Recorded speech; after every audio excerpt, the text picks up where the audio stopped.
This is Patti Boo Rae. Chatti Patti. Hello and welcome to Chatti Patti, the show where we get to peek under the hood of a brilliant creative mind that makes me say, vroom, vroom. I'm your host, Patti Boo Rae, and I am so delighted to be joined by the one, the only, the reigning supreme witch of the Newcastle scene, Mea T. Cleaver. Hi, Patti. Hi, Mea. Hi, it's a pleasure to be here. You Thank said you for creative coming. mind. When does she get here? Then? Oh, Mea, don't. Okay, so for those of you who don't know, Mea is a DJ, a drag artist, and all-around icon. You are the reigning Drag Idol All-Stars champion from 2024. And you are the co-host of your own podcast with Layla Sagittaria called Under the Brawley. Yes, which I can promise is just as professional as your setup here, Well, Patti. I can't take any credit for this. I just plop myself down in my living room and chat away. So, Mea, I would love to know what makes you tick. I'm a big fan. I moved to Newcastle about 2 years ago, and I sort of became aware of you, and I love the kind of, well, the alternative style of drag that you represent. I think you bring something real special to the scene here in Newcastle. So I would love to know what excites you. What was the thing that you saw that made you say, I need to be Mea T. Cleaver. I need to embody all of the wonderful dark magic that is Mea T. Cleaver. So starting out in drag was really a fluke for me. I ended up going to a Halloween party the back end of 2022, and my housemate who wanted to go to this Halloween party, she wanted to go as Gomez and Morticia Addams as a duo costume, but she really didn't feel comfortable dressing hyper femme and wanted to go as Gomez. So I jokingly said, why don't I go in drag as Morticia Addams? I did. And as soon as I slipped on that free hair shake and go hard front wig. We love to see them. And the boohoo dress, the rest was history. And there was a really apparent shift in my brain that I was like, oh, why does this feel so good? Why is this so euphoric to me? I'd always been a very creative person before I started drag, but drag really gave me a vice to fulfill all of those creative outlets. Because as you know, where we often have to be our own wig stylist, our own costume maker, our own designer, our own stylist, all of those things. So it was a really cohesive creative outlet. And you are such a wonderful stylist, which I feel like is one of the first things I clocked about. But for those of you who are watching along, you can see the marked contrast between me and myself. For those of you who are listening, so I'm kind of doing I'm sort of like a Velma from Scooby-Doo type thing. I got a little orange turtleneck, little orange skirt, some little orange glasses. And Mea is the fabulous, glamorous monster who done the murder. You've got this gorgeous, like black, shiny, latex-esque, beautiful skirt, this beautiful pentagram bustier, and these gorgeous pentagram earrings, and some gorgeous black lipstick. And I've just seen your tattoos. Oh yes, of course. You've got Maleficent, Cruella. I have Poison Ivy, which is still to this day unfinished because it was the most painful tattoo I ever got. And Can I see it? Of course, yes. Wow. It was so painful. The only tattoo I have ever tapped out of. You know, I digress, but I just got back from Disneyland Paris, and I was shocked and astonished by the dearth of villain merch. There's nothing. You could not get a single thing. No? Nary a Maleficent, nary a Cruella, nary nothing at all. That's very disappointing. It is disappointing. As a little girl, I really loved Disney, but I always wanted to be the villainess. I never wanted to be a Aurora or a Snow White. I always wanted to be Cruella or Maleficent. Yeah, well, no one's seen Snow White and saying, God, doesn't she look gorgeous? She seems so happy, crying over a man and, like throwing herself dramatically to a well and running through a forest. I'm like, there's no reason to be scared, Diva. That is a tree. Do you feel that you embody a villain energy? What is your relationship to villainy, Mea? I wouldn't like to look at me. People would probably think like my aesthetic certainly feeds into that, you know, that dark villainous vibe.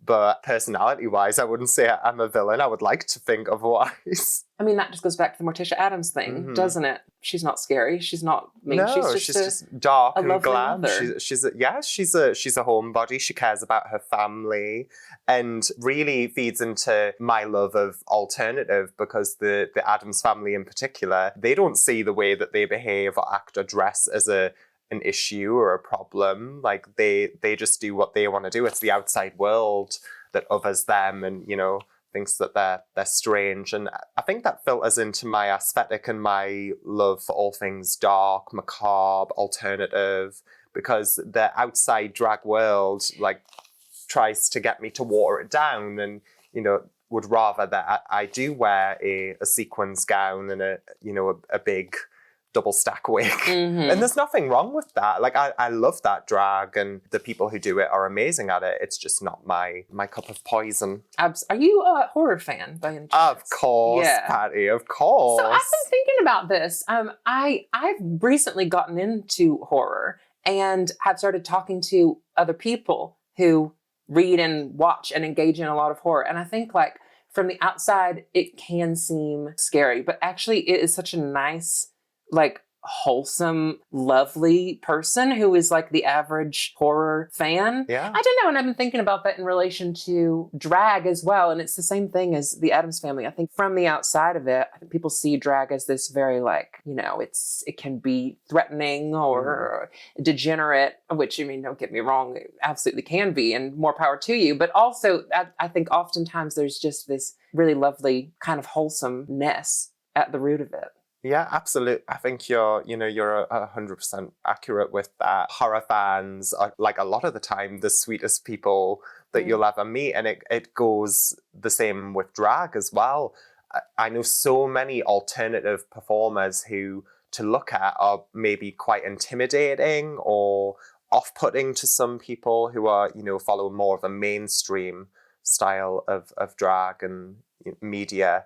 But they're typically they are the sweethearts. Certainly all of the alternative performers I know are just very lovely people. So tell me, if we've got some readers at home who are maybe, you know, they like drag, they're getting into drag and drag adjacent performance, and they love the shiny sequenced dress and the double stack wig, but if they were looking for something a little more alternative, who should we watch? Who's exciting to you? Recently, and I got to work with them a little bit, the most recent winner of RuPaul's Drag Race UK, Kyron Frax, was a really palatable example of an alternative performer who could go either way and keep people from, you know, both sides of the fence really entertained and really happy, because it was still alternative enough for the old people to really enjoy it, but still, you know, mainstream and palatable enough for the other people to enjoy. So I think I'm really eager to see what she does with her reign and her career going forwards after winning Drag Race. Yeah, she's incredible. Really excited by Kyron. Obviously, I would be remiss as a horror girly and a drag fan if I didn't mention the most recent winner of Dragula, Asia Consent. She is absolutely incredible. See, I haven't seen her. Is she incredible? She is, yes, a trans performer. And I feel like the past two winners of Dragula have both been trans women, and they just seem to notch it up every season, and they just keep giving us these amazing artists. Like, I get so giddy whenever I watch Dragula, because it filters into everything that I love. So give me a Dragula cast, and I'm a happy girl.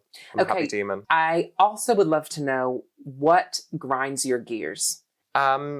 Really, the treatment that we're seeing of trans individuals in the world at the moment, it really weighs heavily on my heart, and seeing what our trans brothers and sisters and gender non-conforming others are going through, specifically in the States under the presidency of Donald Trump, and seeing how they're using trans people as a scapegoat. It's smoke and mirrors. Look over here. These are the people. These are the reason why your life is the way it is. which is absolutely ridiculous because trans people make up such a small percentage of society. So the idea that they're the reason and they're the cause for all of the bad things going on in the world, it's lunacy. It's crazy. And I had to put myself on a sort of selfishly imposed news ban. I've had to do the same thing. I got off things like X, obviously, because Elon Musk is not a decent human being, and obviously is in bed with Trump and the far right in America. But we're seeing it. It's always a trickle down effect, and hate breeds hate, Patti. And we see that hatred from America coming over here. It did last time that Donald Trump was in power, and anyone who thinks otherwise is kidding themselves, because the fish rots from the head. Absolutely. And that hatred will always trickle down. We're seeing the rise of the far right in the UK now, and ultimately, the most marginalized people in society are going to be the ones that suffer. So whether it be people of color, whether it be trans individuals, whether it be the queer community. Another thing that really infuriates me is the idea that the LGB can exist without the T. Yeah, I mean, I'm sure it's going to get depressing, but I'm sure you saw about Stonewall. Stonewall National, I guess it's a monument. Yeah, they've taken the T off their website. So it's just... It's being... The LGB uprising, LGB rights movement, and it is such like a blatant attempt to rewrite history. A very well-documented history as well. Trans people have always been here, and they always will be, and you can seek to eradicate our existence, but it will never happen. It can't happen. I mean, this is the thing, because I'm from Texas, right? And it breaks my heart to see what is going on over there. And I think there's an idea on the right that trans people are new in some way, that this is like a new type of person that is confronting them. But actually, they just weren't aware previously. And God, I almost wish that they still were, like I'm all for visibility, but at some point it's like they were fine. Like I grew up in the deep South with trans people, trans kids and teenagers who just no one cared about them, and they were doing community theater and the science fair, and they were fine. And now their lives have become exponentially more difficult for no reason whatsoever. So an example that I will always bring up, I've performed this song many times. It's called the Lavender Song, and it's regarded as one of the very first queer anthems. It was written in the Weimar Republic of Berlin, Germany in 1921, over 100 years ago. And at that time, there was doctors and healthcare providers ready and willing to perform gender-affirming surgeries on trans people. So the idea that, like you said, that we're new, or that we haven't always been here, is absolutely ridiculous. And I think it's a language thing. I feel like some of the frustration that we see from, far-right individuals is that because they're unaware of certain language or certain pronouns, they feel like their intelligence is being challenged. Yes. So ultimately, they get angry and they start shaking their fists and like, no, non-binary people don't exist. I refuse to call them they, them. Why does that make you so angry? Well, something that brings me hope in these times is that all around me, I am surrounded by people struggling, but at the same time experiencing so much joy and finding new and incredible ways to express their frustrations politically and artistically. And I do think that for some people, there's a sense of living in a world that doesn't belong only to them anymore. After the Grammys, I was thinking about Chapel and how there's this dissonance in some ways to be living in America that is legislating queer people out of existence. And at the same time, you can't turn the radio on without hearing this like young lesbian drag queen singing about being a lesbian drag queen. And I was like, that's so weird. It doesn't make sense. I think it's too far gone. Like, we're here to stay. We have like entered the mainstream and like finally have some real political power. Absolutely. And so it's not surprising that we're going to have to live through a horrible backlash to that. But there's always push and pull, and it really is a case of, 2 steps forwards and 2 steps back. It's a natural ebb and flow of the world, and that's just how it works. So while we have made a lot of progress, it's also regressing at the same time, and it will constantly go up and down. So while we're living in a really horrible time, there's also these amazing, you mentioned Chapel Row, and there's these amazing artists out there who will be visible, and we're seeing drag in the mainstream more than it ever has been. The drag empire. It's crazy. It's crazy. Like, none of us were meant to make a career out of this. No, and yet we try. Foolishly, here we are. I was going to ask, so you talked about that Morticia Halloween costume as your first experience to drag. And if you'd like to, I'd love for you to talk a little bit about your own gender as a person. For a lot of people, myself included, you have these two very distinct things, your actual self and this persona as a performer. But over time, those can kind of bleed in a beautiful way, and you can learn things about yourself through performance. So I was just wondering how that's been for you. Drag for me has really been a journey of self-discovery. I discovered and came to terms with my transness through doing drag. It really allowed me to figure out that I'm not just a drag queen, I am a trans woman. Like you said, the drag and the transness directly informed each other, but also didn't. Yeah.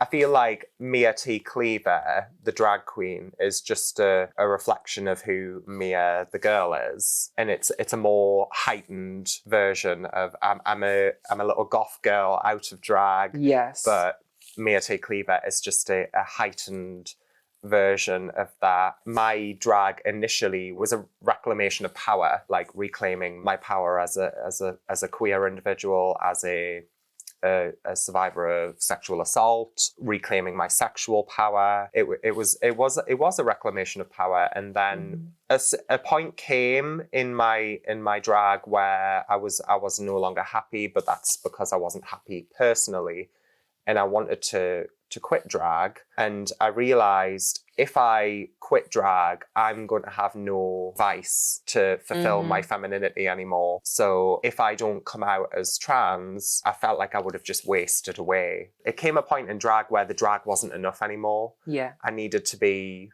Mea outside of drag as well. In a lot of ways, drag saved me. And I ended up obviously not quitting drag. But I think that's so lovely that you could, come back to it knowing that you didn't need it to be I didn't you didn't need it to be you. It's a bonus. A gorgeous extension. Yeah, and this is now a vice for me to fulfill my creativity as opposed to fulfill my femininity. Absolutely.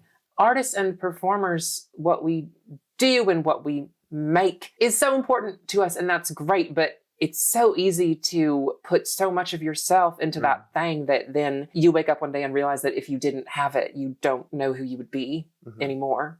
I think that's really wonderful. And I hope that all of our readers have the opportunity, whether it's drag, whether it's whatever it is, there's something really beautiful about taking a part of yourself, the little cowgirl or the little goth girl, and just like amplifying it, 100%. turning it all the way up. Turn it all the way up. That's what I want everyone to do. Find a little part of you that brings you joy, and you might just love having the opportunity to be the biggest version of yourself. Absolutely. Once I came to terms with the fact that I was a trans person, I feel like my drag just skyrocketed.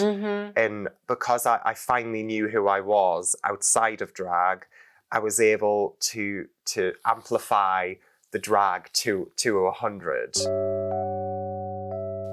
What is your beautiful shimmer? Oh, it's a Glamlite highlighter. It's an indie brand. They do a lot of horror, like themed makeup.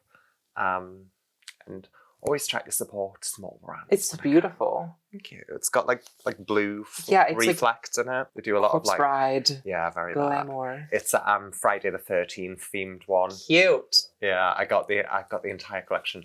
My goal is to get on the PR list. I think you should. I'm trying. You should be a brand rep. Oh, I think that would be fabulous. Imagine that. Yeah. I'll keep tagging them in Oh all my my God, the Mea T TikToks. Cleaver palette. How can you imagine? Here's a good, so what would be in the Mea T Cleaver palette? Oh. Or maybe it doesn't have to be a palette. Like, what cosmetic? Now, I have thought about this. A dark red lipstick. I can never find a really dark red. No, no, they're hard. No, I'm saying it's hard to find. Okay, yeah. Even like this is not dark red, but what I want is like fire truck red. Yeah. Even that is hard to find. Like things that are always like a Finding little pink, and it makes me so mad. No, I totally get that. I always find a dark red that, you know, is more of like a maroon or a lot of plum lipsticks, and it drives me crazy. I'm like, I want that dark crimson, like blood red lipstick. Beautiful. And I'll often find one, but then it'll never be, you know, the right texture, the right, you know, it won't stay because we need a long wear in drag. Absolutely. Would you do it as a stick? Would you do it as a liquid? It would have to be a matte liquid lip. Mm-hmm. God, I would be all over that. I can't cope with a lipstick. I need a cream. I can't cope with a cream. I need a liquid matte lip. Absolutely. Because otherwise it'll end up everywhere. Absolutely.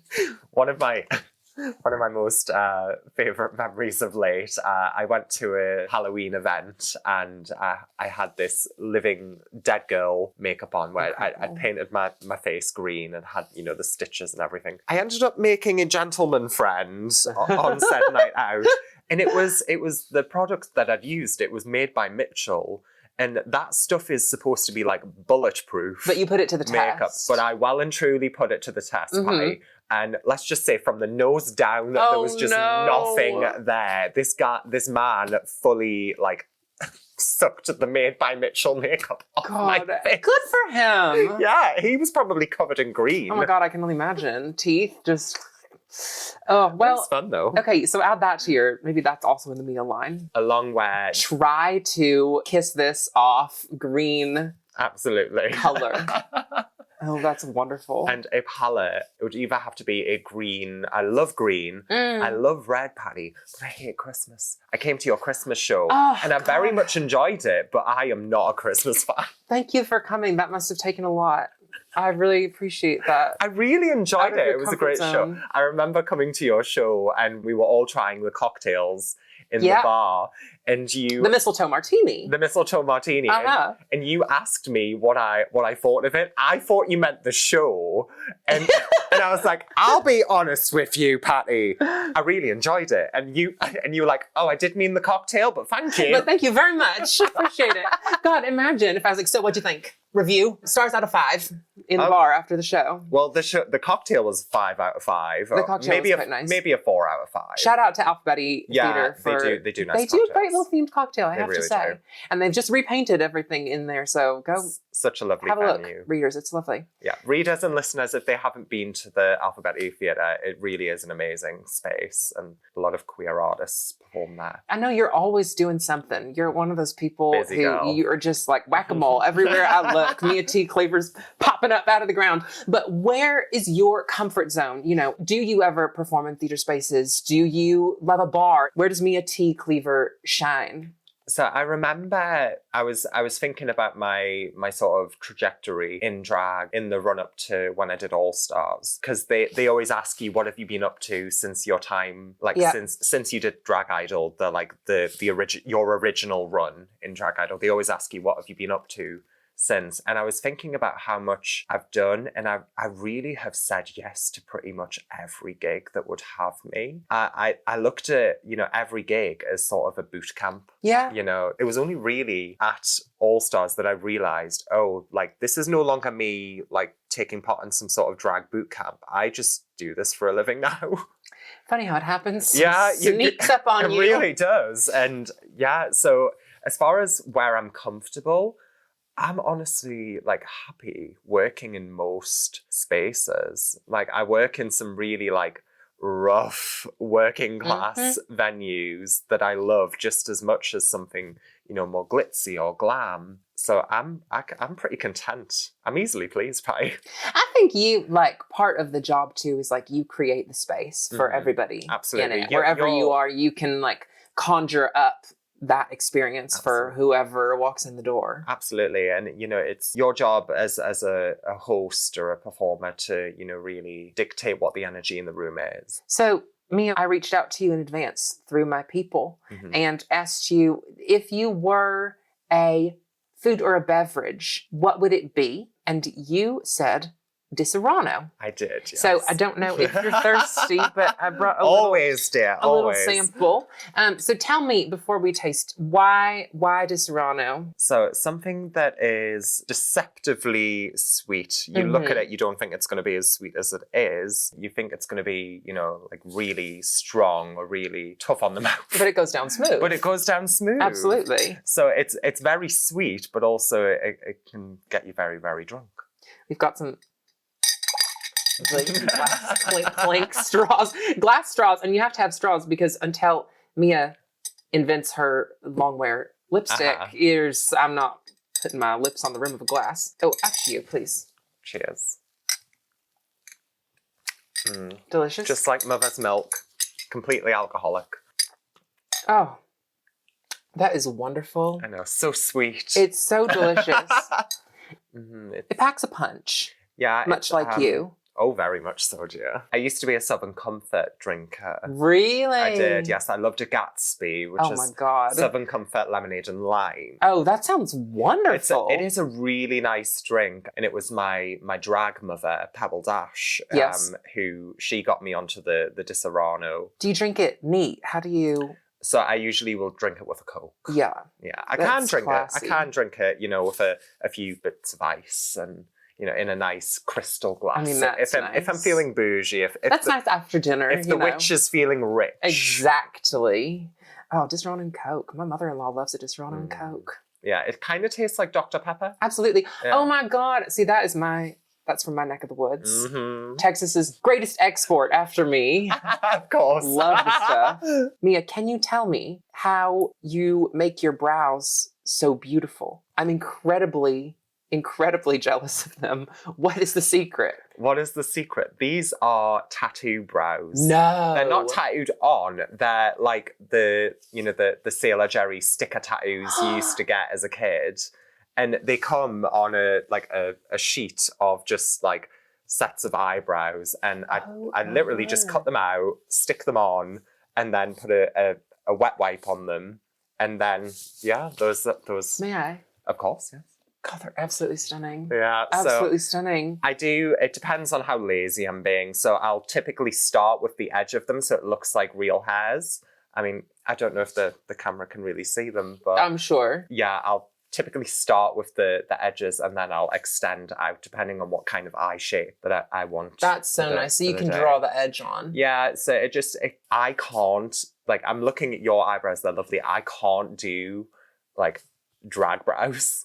They can just go so far wrong. Like you can be ready and then everything is ruined. Everything's ruined. And I have to be realistic about my skill set. I have never been much of a makeup artist. I've gotten a lot better since I've started drag. I was going to say. And, you know, like any art form, the more you practice, the better you get. If any of our readers have never drawn on a brow before, you don't realize like so much of your facial expression and your whole personality is brows. And, you know, when they're drawn on, you can't move them as much. So you really only have one shot to like get your whole attitude right for the whole day. I always feel like my greatest fear is that, did you have a Wii as a child?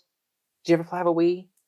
A Nintendo Wii? Yeah. Yeah. You know, when you... I didn't know where you were going with that. Did you ever, like, with the Mii's, though, do you know when you could, like, make the brows all the way big and then, like, angle them really big, and you could sometimes, like, raise them way up high to make them, they would look like antenna. Anyway, that's my fear. That's when I'm putting my brows on in the back of my mind, I just hear the little, like, do, and I'm like, oh my God. I did initially try to draw them, and I ended up just like, looking like Bert and Ernie. There are worse things, aren't there? Just like slug brows. No, I know. I look at those early pictures of me in drag, and I'm just, buzz your girlfriend, woof. But it's good. It's good. I think like you need to find the strength to like look your past self in the eye and say like, well, look how far I've come. So a lot of people tend to, will get rid of their early pictures from their Instagrams or whatever.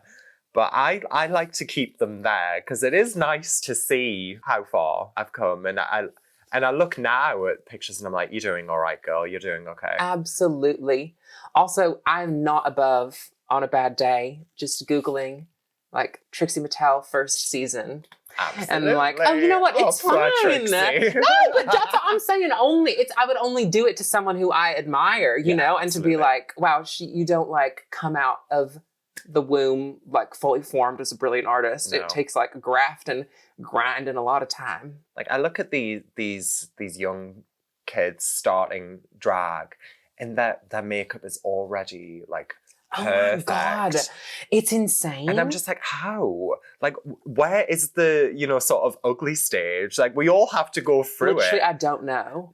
I tell myself this is bad too when I see like young performers who just look absolutely beautiful. I'm like, bet they can't perform. Maybe on the Instagram, but not in real life. Not on the stage. Absolutely. Well, everyone has like different skill sets, but I feel like it's very rare to meet a drag artist that has the complete package. If the theater triple threat is like singing, acting, dancing, what is the drag complete package? You have to be able to speak on a microphone. Yeah. You have to be able to paint a half decent mug. And you have to be able to lip sync. Yeah, I'd say that's true. I would say that's probably the trifecta of a working drag artist. Like DJs, like you can pretty much get by just by pressing play. Really? See, I've never done it. It's scary to me. So it depends how much you care about the DJ aspect. I consider myself very much a drag DJ. Sure. The DJ is kind of like, I'm like, yeah, you're just pressing play, girl. Yeah. And you're like switching on that auto mix and letting it go. Letting it go. It's not as complicated. Open the gate. Yeah. Let the horses run. Mia, what are you excited about coming up? So in terms of my life personally, I recently, a friend of mine, you're probably familiar, Reese Witherspoon, they organised a GoFundMe for me. To raise money for my transition fund. I'd had the good old tax man, pay your taxes, drag queens, pay your taxes. Pay your taxes. They came for me, girl. They came for you. They got me, gal. I didn't know they came. So I pay my taxes, but I try, but I don't know. It's taxman, cover your ears. I don't know if I'm doing it right. Does anyone they make it a really difficult thing to do. So hard. Unless you're paying for an accountant, the amount of like sort of useless jargon on there. But so they came. What happened? They came for you. I was very honest. I put down all of my earnings on there, and they really came for my eyes, and then came back for the sockets.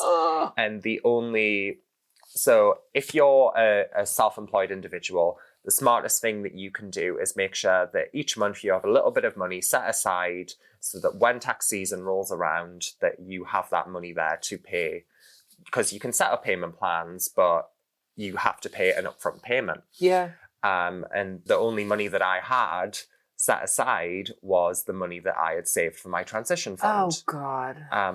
Because on the NHS, you're pretty much looking at like a 5 to 6 year wait minimum just to get on hormones. Yeah. So I had always intended to go private until, that time has run out. And I try to let that sink in as well. Like, I think everyone knows this. Everyone's like, oh, everyone knows that everything takes forever on the NHS, especially gender affirming care. But 5 to 6 years? Yeah, it's crazy. Just to get on hormones. Yeah. Like, that's not hard to do. That shouldn't be, that's just insane. It shouldn't be as inaccessible as it is. No.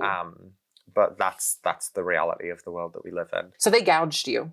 They gouged me. They took it all. And I sort of absentmindedly put on social media that, because I was just really angry that, I'm a really hardworking person, really honest person, and do things by the book. And it felt like there was just no incentive. There's no incentive to work hard or, you know, to do what I do. And I was feeling really deflated and put on social media that how frustrated I was. And Reese, being the lovely person that they are, they organised a GoFundMe, and it was so overwhelming. Within 3 hours, I'd surpassed what the money that I had, you know, scraped and saved and, you know, really fought to build. And within 2 days, I'd surpassed 3 times the amount that I had. And before that, transitioning for me, it felt more like a pipe dream. Yeah. Like it didn't feel like it was going to be possible for a long time.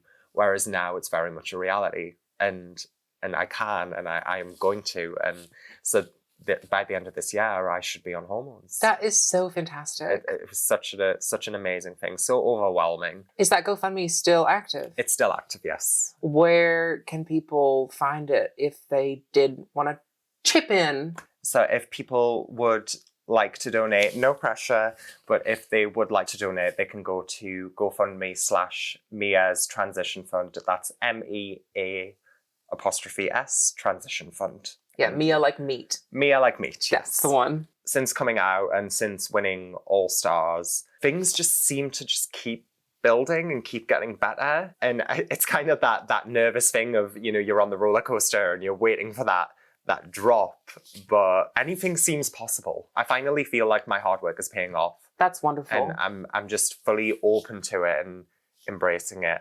I have some stuff in the works. Anything you can talk about? Yeah, of course. Yeah, sure, why not? So this year I finally pulled my finger out and hosted my first cabaret show. Fun! Which was really amazing. It was called My Bloody Valentine. It was a Valentine show at the Globe in Newcastle, which is an amazing venue. Great little venue. It is a great venue. Everyone check it out. It's real fun. Yeah, lovely place. And I'm hoping to do some more shows there. It's hopefully going to be an emo show. Fun! Entitled So Emotional. Incredible. So emotional. Incredible. Raw XD. Oh my god, I can't wait. Okay, everyone keep your eyes peeled because that's going to be I'm really excited. Delightful. So the first show, it was all of the House of Cleaver, because I am the mother of the House of Cleaver. Yeah, do you want to explain to any readers who may not know what is a drag house? Mm-hmm. So drag houses come from, they originate in the ballroom scene. It was a lot of queer spaces, you know, for people who didn't have families, so that they would come to these ballrooms and these events and they would find chosen family. And then that trickled through into the drag world. The purpose of a drag mother, which is kind of like the figurehead of the house, the head of the household, essentially you're a mentor and a mother figure to usually younger queer individuals who, you know, need mentoring, whether it be in drag or outside of it. A lot of people tend to view it as a sort of like glamour title. Sure. And they see it as more of like, oh, well, I'm a drag mother and I have drag children and and I'm like, are you though? Are you actually mentoring these young individuals, or is it just is it like bragging rights? Sure. It sounds like for you, being a drag mother, being in a drag house is something that you take very seriously and that comes with responsibility. It's not just a social thing or something for performance. It's not a status symbol to me at all.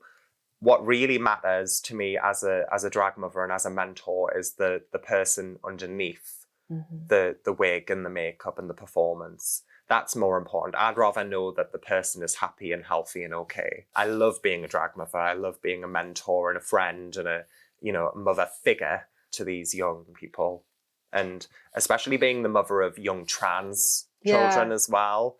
It feels, there's a lot of love in our family and a lot of... I just think that's so beautiful and important. So I was very lucky when I started drag that my drag mother, Pebble Dash, she took me on when I was still very green, very inexperienced, and she mentored me and helped me get to where I am. You know, she told me, like, this needs to be better and you need to do this and you need to do that.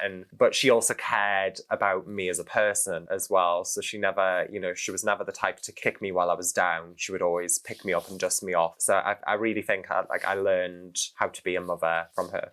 I'm probably a little more gentle than Pebble is. Well, there's lots of different parenting styles. You know, she's more of a Scottish brute. Oh, incredible. We love a Scottish brute on this show. There's any Scottish brutes out there. And sorry, you were saying? No, I was just going to say, I'm certainly not, I don't put up with any shenanigans in my household. They know that mother rules, but they also know that they're loved and I care for them. That's wonderful. Really, really wonderful. And I love that idea of, we as queer people, we truly get to choose our families. And, some of us are very lucky to have supportive family. I'm a very fortunate person that I have a supportive family outside of drag. But, not everyone does have that. Absolutely. And queer people, have become so good at that out of necessity and champion that because we often historically have needed it, really, truly needed it. But also, I think that everyone can have that. You don't need to be in a situation where, as you say, you have a bad relationship with the family you grew up in to gather chosen family around yourself and build a wider support network. Mea T. Cleaver. Yes. Thank you so much. It's been an absolute for coming pleasure. on Chatti Patti. No, honestly, the pleasure is all mine. It's been amazing. Mea, where can our readers find you out in the world? If they want to find me, they can usually find me somewhere on the Newcastle gay scene. Just follow the smell. You'll find me. But if you want to find me on social media, I'm on Instagram, Facebook, Twitter, TikTok. I think I'm on Snapchat. All at Mea T. Cleaver. So it's MEAT Cleaver. If you search Meat Cleaver, you'll probably find me. It'll come up. You'll find me. Just search me through Patti's following. Thank you so much, Mea. It's been a joy. And unfortunately, we have to let you go because you're off to do a DJ set. I am indeed, yes. Yes, in jolly old North Shields. At 3 p.m., if I'm not mistaken. Well, God bless and Godspeed. The octogenarians love it. Thank you, Patti. Thank you. Chatti Patti is a podcast from Curious Arts, hosted by me, Patti Boo Rae. The show is edited and recorded by TJmov. TJmov also designed our logo. Production assistance from Max Easter and Rayanne Bose. To see more about what Curious Arts is up to, go to their website, curiousarts.org.uk, or follow them on Instagram at curious_arts. To get more from me, follow me on Instagram @_Patti Boo. Thanks, y'all. Chatti Patti.